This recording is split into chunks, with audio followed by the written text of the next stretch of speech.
author of Crockpot Love, and if you've been reading this book, I hope that you are getting some wonderful information about love and just learning and growing, and I'm just really excited and very thankful that you took the opportunity just to invest in your own spirit and just invest in your own vision of what you see for yourself and the love that you deserve. Well, we've come to my favorite part of the book, one of my favorite parts, which is when we actually get the chance to talk to real couples who actually really have wonderful, loving, sustainable, what I consider to be crockpot love.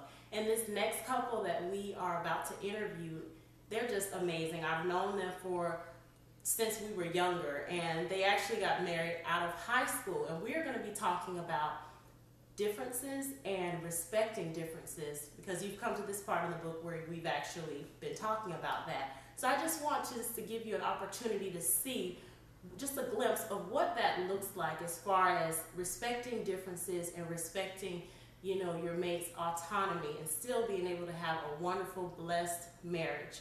So without further ado, I want to introduce Minister Maurice Allen and his lovely wife, who has been my childhood best friend, Sherry Allen. How are you all doing? Wonderful. Awesome. And I just want to say thank you so much for being a part of this vision that I have, and thank you for just being willing to share what it is that you guys have to keep your relationship so solid and so grounded. And so we'll go ahead and get into the interview questions. All right, so first of all, tell us, how did the two of you meet? Well, we met in 7th grade as friends first. Want to add to well, the emphasis is friends, right? Actually, we were friends for many years. Yes. Yes, we met in 7th grade Yes. and remained friends throughout high school, and the rest is history. Awesome. Yes, awesome. And we actually went to the same high school, just so those of the viewers know. And so I was able to witness just the love that these two have always had for each other. So it's pretty awesome. Let's see, another question. All right, so the title of the book is Crockpot Love. We're talking about how important it is to select your ingredients and make sure you're very well prepared and know what it is that you want to cook up, if you will, ahead of time, so that you don't have to go backtracking and trying to refigure things out. So I just want to know, when did the two of you know that you actually found your crockpot love? Well, I know for me it was like I said, we were friends in high school, well, middle school to high school, and I just knew for me, when he did ask me out, it still wasn't then, but maybe like a few years after, I say maybe 2 years after, well, of course prior to marriage, that hey, this is the one. Like, Yeah. this is, he's This is set my apart favorite from, one. he's Yeah. set apart. He's not like the other guys, that we're used to seeing. So, Right. I just knew it would. It would have to be like 11th or 12th grade in high school. Awesome. That my decision was made. Awesome. Wow, that's amazing. Interestingly, I believe it was our 10th grade year, or the summer of 10th grade, am I correct? Yeah. All right, yes. The Spirit of the Lord spoke to me, and it's funny how God works, because the Spirit of the Lord spoke to me, but I wasn't in agreement with the Spirit per se, and neither was she. But he spoke, and so I was obedient to what he spoke. Interestingly enough, too, at that time, I had other friends. We were in high school, but I do know what the Lord has spoke. So I've always tried to let His voice be dominant, and trust that we would turn into what He had shown me. Right. And over time, we have done that, but it has been a journey. Amen. Awesome. Okay. So in the book, we speak about respecting one another's differences based on your own personal experiences with growing to love one another as individuals. What can you say is most important about respecting differences?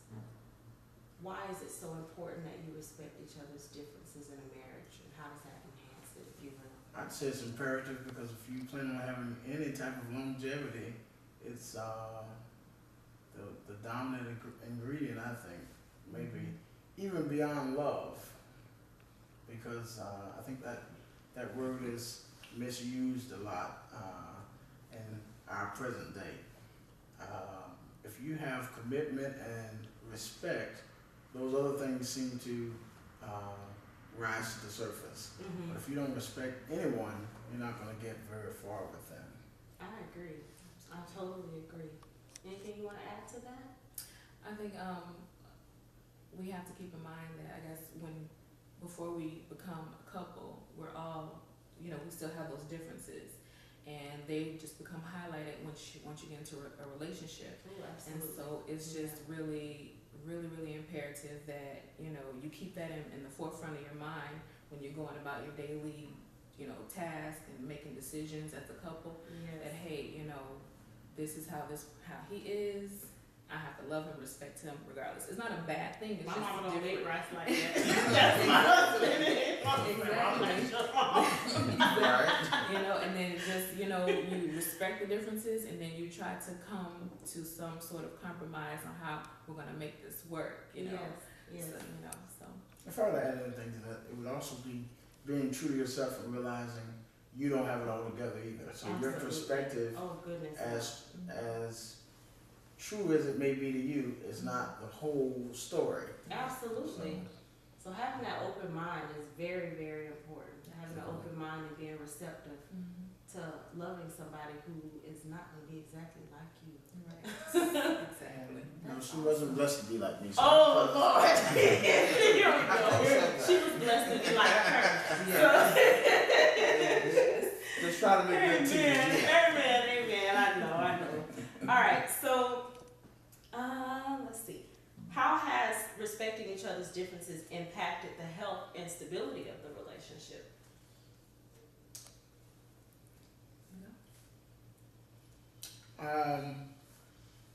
I would say it has kept us together. We're still we're sitting here today. Absolutely.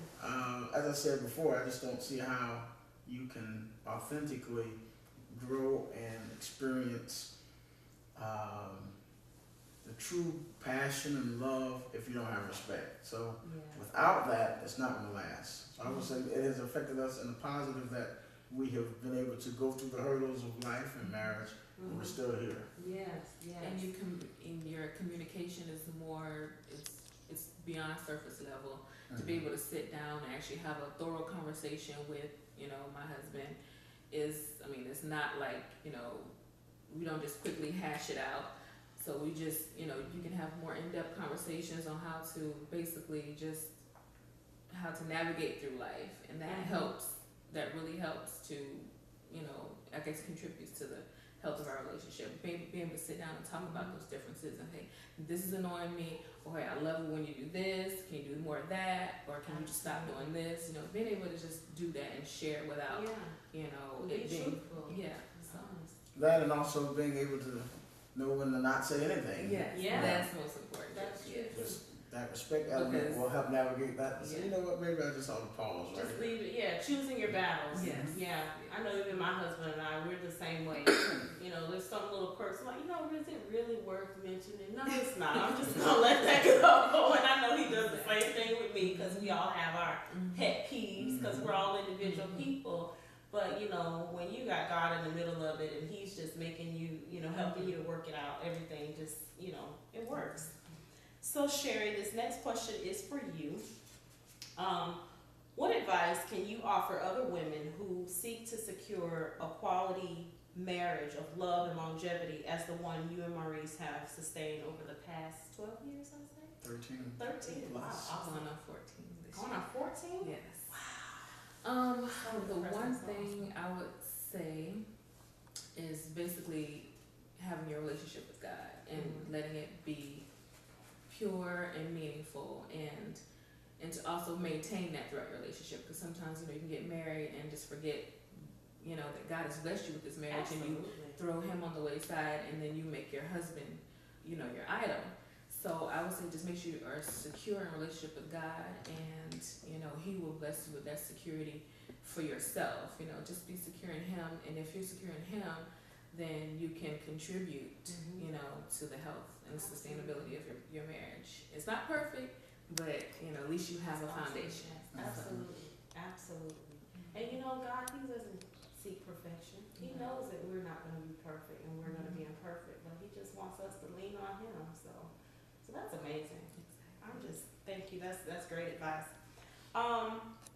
So Maurice, as a husband, what has Sherry becoming your wife meant to you all these years? What has it meant? She's waiting. All of these years. All these years. I'll tell you what, and I think I shared this with her maybe a few days ago. There are things that I can appreciate, especially now, that I didn't even appreciate a few years back. Each week, each day, each conversation, Yes. I can honestly say we are growing closer and closer. And it's because of when people, you know, some people run away from confrontation and tension, but it takes that to get a smooth surface. Absolutely. So I am made the better by the experiences that we have, positive and negative, and the negatives end up being positive. They really do. So she's made me better. My walk with the Lord has grown closer. I think the Lord has designed this institution for it to be the greatest spiritual development tool. Oh my goodness. You know, I totally agree with that. there are things that you are never going to experience with other people on the surface level until you make that commitment, and you'll discover things about you that you did not know were there, positive and negative. Yeah. That's profound. That's so true. That is so true. So that's what it's done. It's strengthened my relationship with the Lord and my ability to connect with others. Awesome. Awesome. So the last question is for you as well, Maurice. How has your love and respect for Sherry enhanced your life after?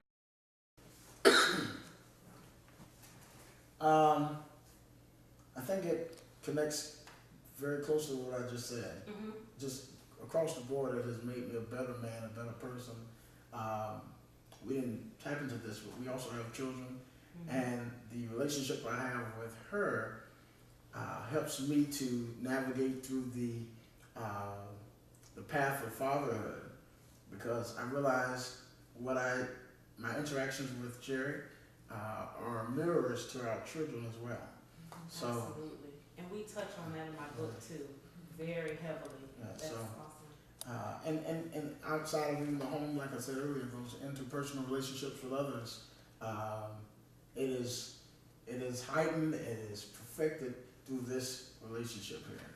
Awesome. Well, I just want to thank both of you again very much for just sharing your story, your insight. I mean, the experience. People really need that. People need to see that love doesn't have to be perfect to work. You know, if you keep God in it, you respect each other's differences, it can really, really work, and it can really turn out to be something beautiful, such as what the two of you share. So I just want to say to my readers, I hope you were blessed as I was from that interview that the Allens have shared with us. And if you have not gotten the book yet, Crockpot Love, if you've somehow stumbled upon this interview and not gotten the book, please click the link below and get yourself a copy. I'm telling you, it is a life changer. It is a game changer. And it will definitely help to enhance your outlook on the love that you absolutely are so deserving of. So thank you so much.